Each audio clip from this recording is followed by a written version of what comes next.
Bom, pessoal, vamos prosseguir então no nosso curso virtual de Direito Constitucional 3. A gente está tratando de interpretação constitucional. Esse é o sexto vídeo. Os vídeos estão numerados, portanto, fácil de vocês navegarem por eles, tá? Então, só para lembrar, a gente começou a falar de elementos gerais de interpretação. Falamos um pouquinho que se aplicam à interpretação jurídica em geral e à interpretação constitucional. Falamos um pouco sobre o fenômeno da mutação, falamos de interpretação evolutiva e começamos a falar, estamos falando dos elementos de interpretação e das técnicas de interpretação especificamente constitucionais. Então, a gente falou de supremacia da Constituição, a gente falou de unidade, a gente falou de efetividade, são diretrizes, princípios, considerados princípios de interpretação especificamente constitucionais. Falamos de proporcionalidade no contexto da interpretação constitucional. A proporcionalidade, na verdade, ela é um mecanismo lógico que tem outras aplicações, tá? Não só no contexto da interpretação constitucional, quer dizer, no direito penal, a proporcionalidade vai ser importante na fixação de pena, quer dizer, existem outras aplicações da proporcionalidade, mas a gente aqui estava tratando da proporcionalidade como um princípio de interpretação constitucional, como uma exigência constitucional que vai mediar a interpretação constitucional, sobretudo na interação da Constituição com a ordem infraconstitucional. E a gente falou, nosso último tema foi presunção de constitucionalidade dos atos do poder público, que é um princípio de interpretação constitucional, também um princípio que vai se manifestar na interação entre Constituição e a interpretação da ordem infraconstitucional, particularmente dos atos do poder público, do legislativo, do executivo. E agora a gente vai falar da chamada técnica de interpretação conforme a Constituição. Às vezes ela é chamada apenas de interpretação conforme, tá? Mas interpretação conforme ou interpretação conforme a Constituição, em geral, são expressões que estão designando o mesmo fenômeno. Então, o que é isso, a interpretação conforme? Na verdade, ela é uma técnica de interpretação constitucional, na verdade, de controle de constitucionalidade, portanto, a gente já está falando da interpretação da Constituição como parâmetro de validade da ordem infraconstitucional, né? Que resulta ou é uma tentativa de acomodar, de realizar, de um lado, o princípio da supremacia da Constituição, sobre o qual a gente já falou, quer dizer, as normas constitucionais são dotadas de superioridade hierárquica e, portanto, nada pode prevalecer dentro do sistema que seja com ela incompatível. Então, isso é o que a supremacia vai direcionar. De outro lado, no entanto, como a gente acabou de falar no vídeo anterior, quer dizer, os atos do poder público presumem-se, esta presunção é relativa, mas presumem-se constitucionais, presumem-se válidos. Então, diante de um ato do poder público que pareça ou que tem uma aparência de inconstitucionalidade, é que a interpretação conforme vai funcionar ou vai ter ocasião de se desenvolver. E como é que ela, quer dizer, o que ela sugere, qual é o caminho lógico que ela sugere para o intérprete? Ela sugere o seguinte: olha, eu tenho um texto, né, um texto normativo, um ato do poder público, uma lei, um decreto, enfim, um ato de conteúdo normativo, ou mesmo um ato de conteúdo administrativo, dependendo do contexto, e a primeira leitura dele, ou uma leitura possível dele, torna ele incompatível com a Constituição, torna ele inconstitucional. Ok. Porém, a pergunta que a interpretação conforme sugere que o intérprete faça é a seguinte: é possível, dentro dos limites semânticos do texto, e aí a gente volta aqui, a gente falou sobre o primeiro elemento de interpretação tradicional, que é o elemento semântico. Considerando as possibilidades de sentido que esse texto confere, é possível atribuir uma interpretação que salve, digamos assim, este ato do poder público, salve a sua existência, a sua validade, seja, e aí a gente já vai ver, quer dizer, a consequência que a interpretação conforme vai ter vai variar, ela vai poder ser variada dependendo do ato normativo e de qual é a inconstitucionalidade que se está visualizando. Mas a lógica subjacente, ela é mais ou menos comum. Quer dizer, a ideia de que existe uma inconstitucionalidade a partir de uma determinada leitura daquele texto, mas é possível, dentro dos limites semânticos que esse texto autoriza, é possível dar uma interpretação que torne aquele texto compatível com a Constituição. Ou seja, assim se evita a declaração de inconstitucionalidade completa deste texto, desse ato do poder público. Portanto, a ideia de presunção de constitucionalidade é preservada em alguma medida, quer dizer, o texto é preservado, algum sentido desse texto é preservado, porém, de outro lado, se exclui sentidos ou se define algum sentido, e aí, repito, a consequência vai ser um pouco diferente, dependendo do contexto, que tornaria aquele ato normativo, aquele enunciado normativo incompatível com a Constituição e, por essa medida, se preserva ou se prestigia também a supremacia constitucional. Ou seja, a interpretação conforme ela vai tentar trabalhar dentro dos limites semânticos do texto para salvar, digamos assim, salvar a validade daquele texto em prestígio à presunção de constitucionalidade dos atos do poder público, porém, é claro, no limite do que seja compatível com a Constituição. Há aqui algumas preocupações com a interpretação conforme, que é, em primeiro lugar, quer dizer, a interpretação que vai resultar da aplicação dessa técnica, quer dizer, ela tem que ser compatível com o texto. Quer dizer, o intérprete não pode pegar um texto e dar a ele um sentido que não tem nada a ver, que não é comportado pelo texto. Se não é comportado, se não tem como compatibilizar, então a solução é declarar inconstitucional o texto como um todo mesmo, quer dizer, e não ficar criando a partir do texto uma possibilidade de sentido que não é logicamente comportada por ele. Então, assim, existe um limite para a interpretação conforme. Ela só é possível quando se possa extrair do texto um sentido compatível com a textualidade, compatível com o sistema, que preserve a validade e alguma eficácia daquele texto. Se isso não é possível, a solução é declarar inconstitucional mesmo, de forma, quer dizer, a solução é superar a presunção de constitucionalidade e concluir que a norma é, afinal, inconstitucional. Então, a interpretação conforme, ela tem limites, quer dizer, ela não é um mecanismo capaz de resolver todos os problemas de inconstitucionalidade. Em algumas circunstâncias, a solução vai ser, de fato, declarar inconstitucional completamente o ato normativo, mas, quer dizer, em algumas circunstâncias é possível preservar o ato do poder público por meio da interpretação conforme a Constituição. E aí, como eu disse, quer dizer, essa é a lógica, tá? Subjacente a essa técnica. Portanto, é uma forma pela qual se tenta, quer dizer, considerando a evidência sobre a qual a gente já falou, de que um texto muitas vezes se abre para sentidos diferentes, que um texto, quer dizer, o enunciado normativo pode gerar diferentes normas, dependendo das circunstâncias de fato. Quer dizer, a gente já falou sobre isso em aula, em sala, né? Quando falamos da diferença entre enunciado normativo e norma. A gente vai até voltar a isso rapidinho.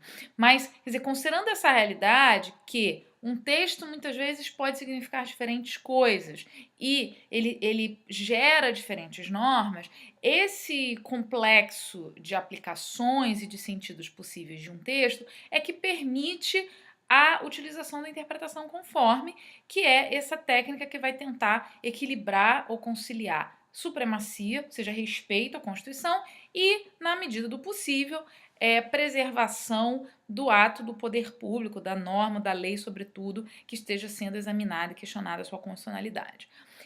Como eu falei, quer dizer, qual é a cara dessa decisão, né? Uma decisão que use a interpretação conforme, como que ela se parece?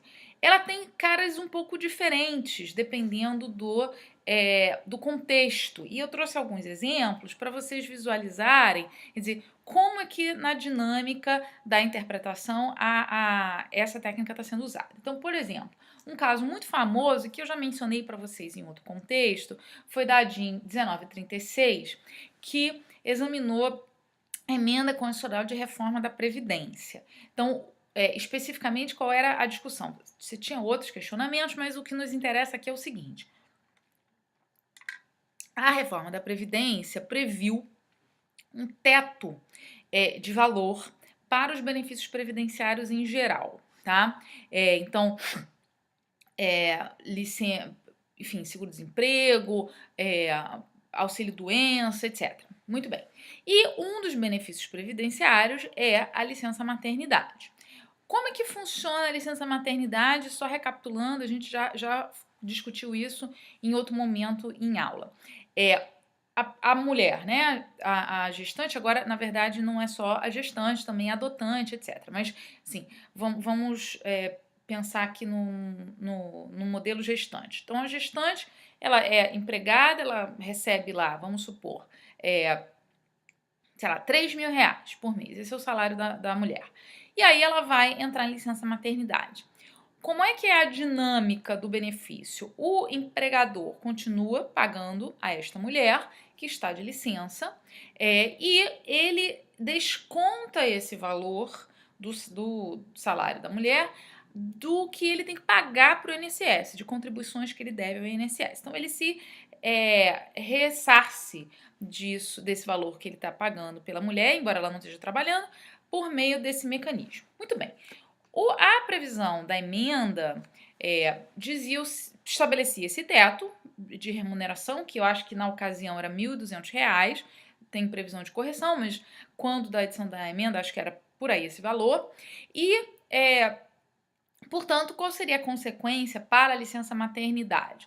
Nesse meu exemplo, a mulher que recebia, né, R$ 3.000, ela continuaria a receber, o empregador teria que continuar pagando os R$ 3.000, porém, ele só poderia se ressarcir de 1.200. Portanto, ele teria que arcar, absorver o prejuízo, nesse meu exemplo, de R$ 1.800, além, naturalmente, de não ter a funcionária durante o período da licença.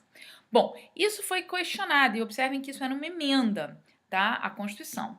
E o Supremo Tribunal Federal entendeu de atribuir interpretação conforme a emenda para excluir da sua previsão, da sua incidência, a licença maternidade. Então, o Supremo entendeu que seria inconstitucional esta regra, esta limitação, por violação a uma série de disposições constitucionais, de igualdade da mulher, de proteção à infância, maternidade, etc.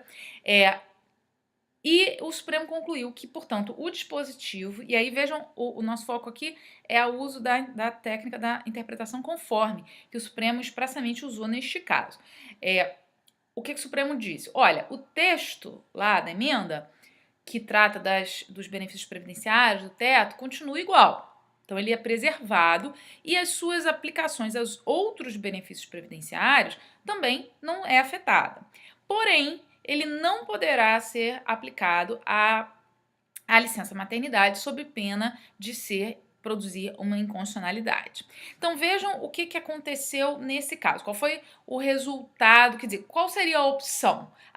É inconstitucional, então vamos declarar tudo inconstitucional. Né? Vamos declarar o texto inconstitucional, vamos retirar o texto da emenda da ordem jurídica. Mas a verdade é que, no entendimento supremo, não violava a cláusula pétrea todas as incidências do dispositivo, só violava em relação à licença maternidade.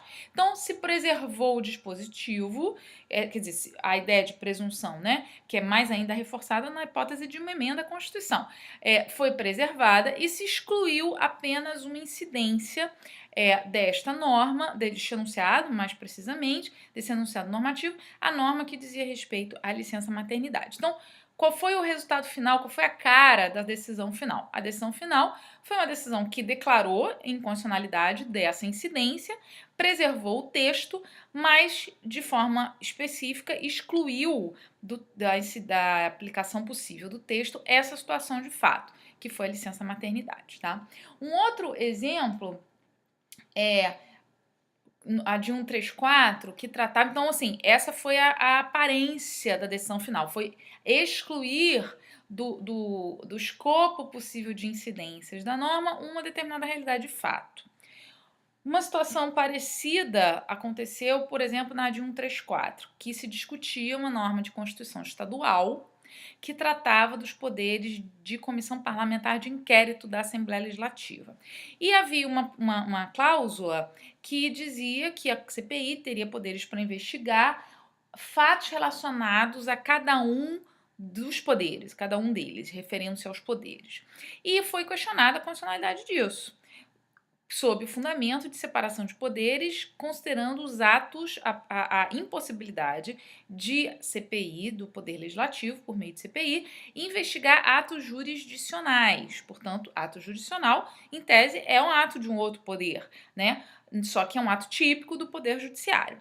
E o Supremo, então, considerou que, de fato, a norma não poderia incidir sobre atos jurisdicionais, mas poderia incidir sobre outros atos, atos do Executivo, etc., e atos até administrativos do Poder Judiciário, e, portanto, ele atribuiu interpretação conforme ao dispositivo para excluir desta expressão atos jurisdicionais. Então, a expressão continua, o texto continua, mas se atribuiu interpretação conforme para excluir uma incidência que, em tese, seria possível desse enunciado normativo, já que atos dos poderes, quer dizer, é uma expressão bem geral, para excluir da incidência desse dispositivo os atos jurisdicionais, porque isso tornaria a norma, o enunciado, inconstitucional e incompatível com a Constituição. Então, de novo, parecido, né, de certa forma, com a decisão no caso da licença maternidade, a utilização da interpretação conforme produziu esse resultado de exclusão de uma determinada incidência. Um outro caso que produziu um resultado similar também foi o famoso caso da Marcha da Maconha, que foi a DIN 4274, que eu notei aqui. Qual era a discussão? Quer dizer, há uma legislação, uma política antidrogas que prevê como um tipo penal induzir e instigar alguém a consumir drogas. E aí a discussão era que se a marcha da maconha, quer dizer, o que é uma manifestação pública que pretende defender a legalização do consumo de maconha, se essa previsão se enquadraria, quer dizer, a alegação era, quer dizer, estava havendo, na verdade, algum tipo de enquadramento penal da marcha da maconha e, portanto, se ajuizou na verdade, eu anotei uma DIN, mas agora eu não tenho certeza se foi uma DIN. Enfim, para se questionar o enquadramento desta prática, desta manifestação pública no tipo penal. E o que o Supremo entendeu? O Supremo entendeu que a norma dessa lei de 2006, que trata da política antidrogas, ela é constitucional. Quer dizer, não é inconstitucional a previsão de tipificar essa conduta de instigar ou induzir alguém ao consumo de drogas. Porém, você não poderia incluir ou enquadrar neste tipo o fato ou o evento, uma manifestação pública de descriminalização da droga, porque essa previsão, isso seria inconstitucional. Se isso pudesse ser criminalizado, isso seria inconstitucional por violar a liberdade de expressão, de manifestação de pensamento, etc., que, obviamente, uma manifestação no sentido de mudar a legislação, inclusive a legislação penal, não pode ser criminalizada sob pena de esvaziar a liberdade de expressão. Então, mas aí qual foi?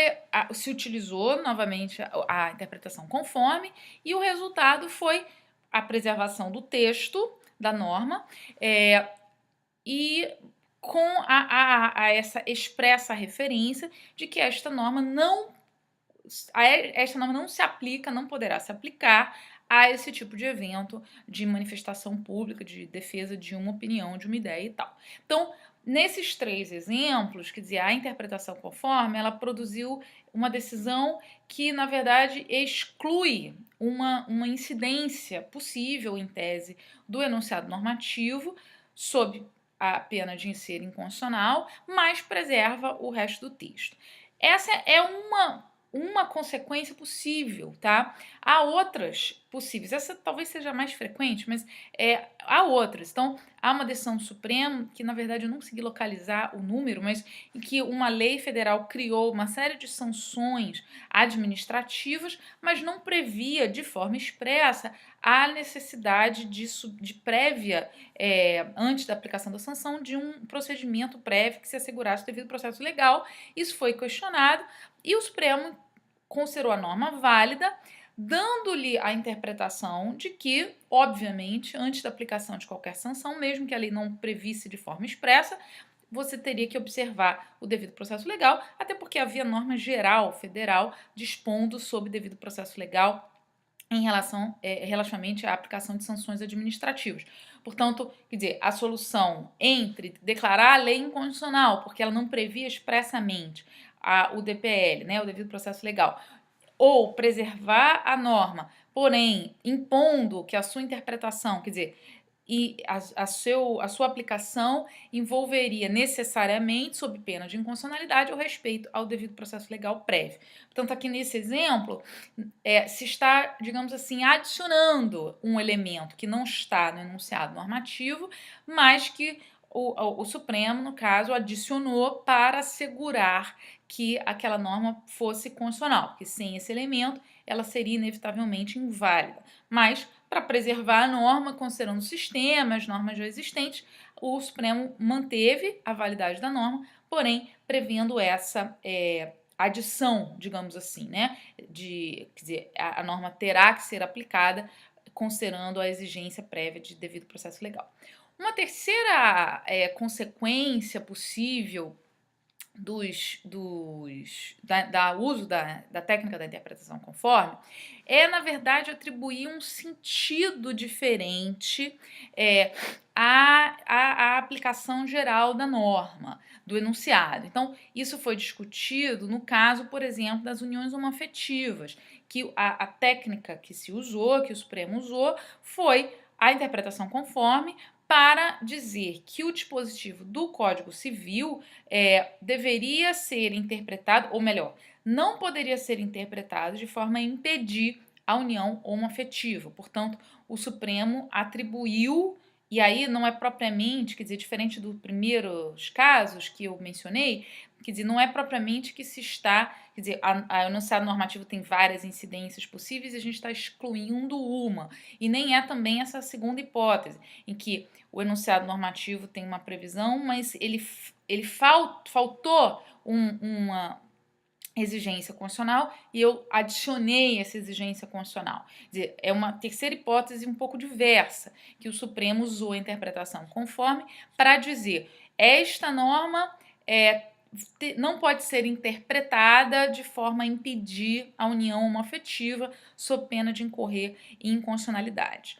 Uma lógica similar o Supremo usou também, se valendo da interpretação conforme, para atribuir também um sentido diferente do que se tinha até então, ou pelo menos do que parte, né, da jurisprudência atribuía até então, no caso dos fetos anencefálicos, a DPF 54. Quer dizer, qual era a discussão ali?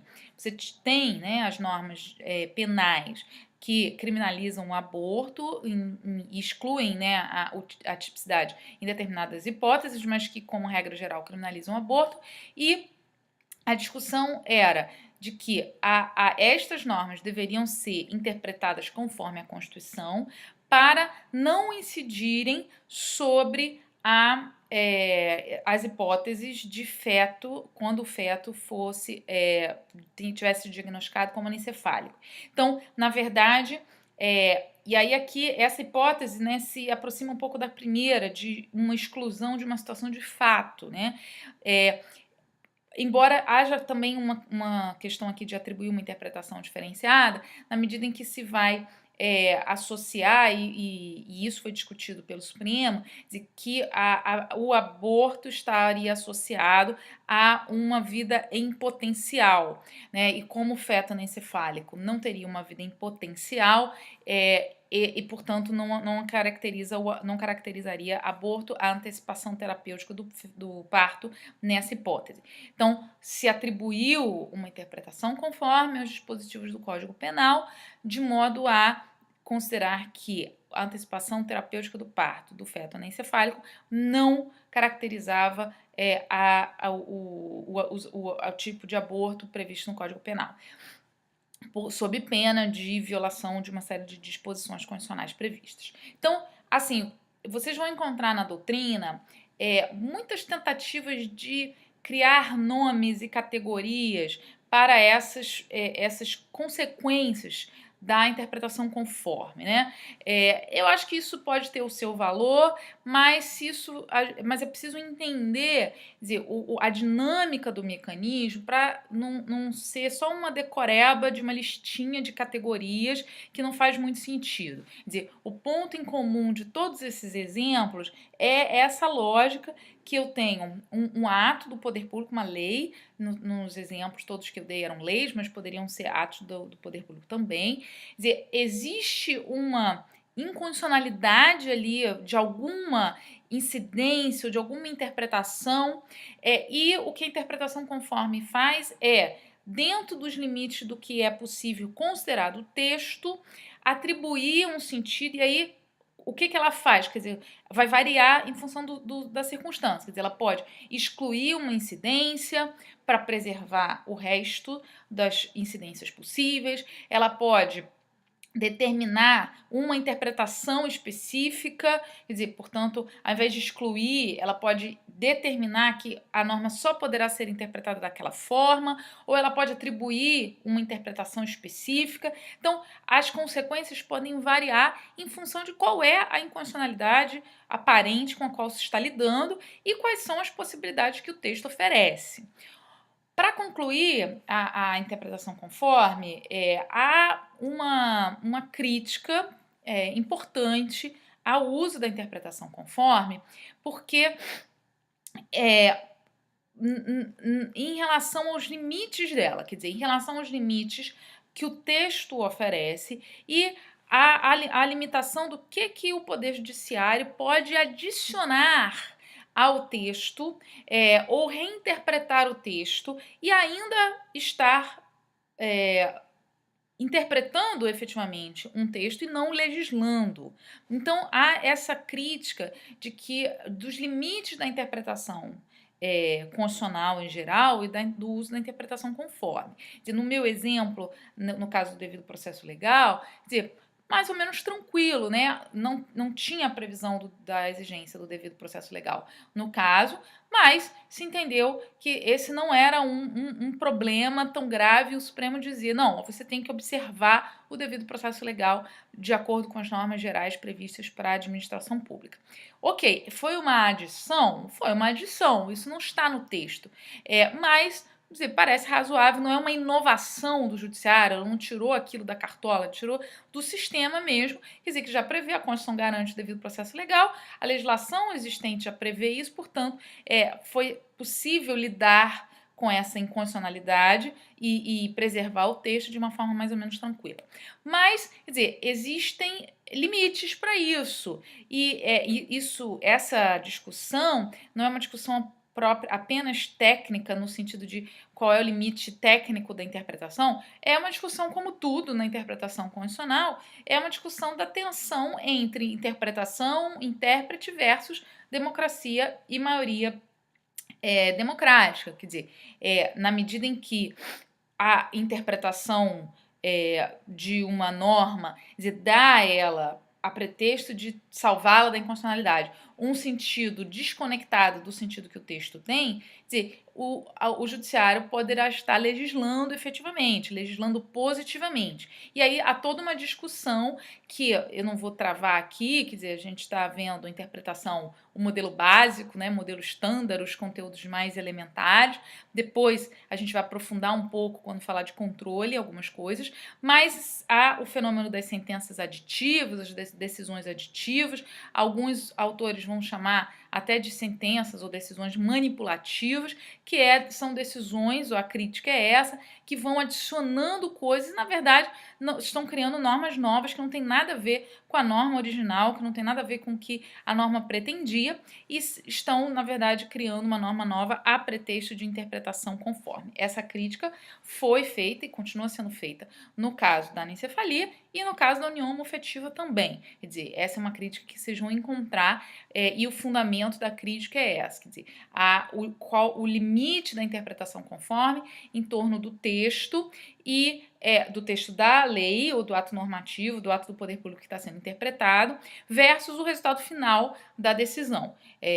E aí, quer dizer, nesse caso, o judiciário estaria não propriamente agindo como um legislador negativo, ou seja, considerando algo inconstitucional, mas criando algo que não estava na norma. Então, essa é a crítica que há importante à interpretação conforme e aos limites da interpretação conforme.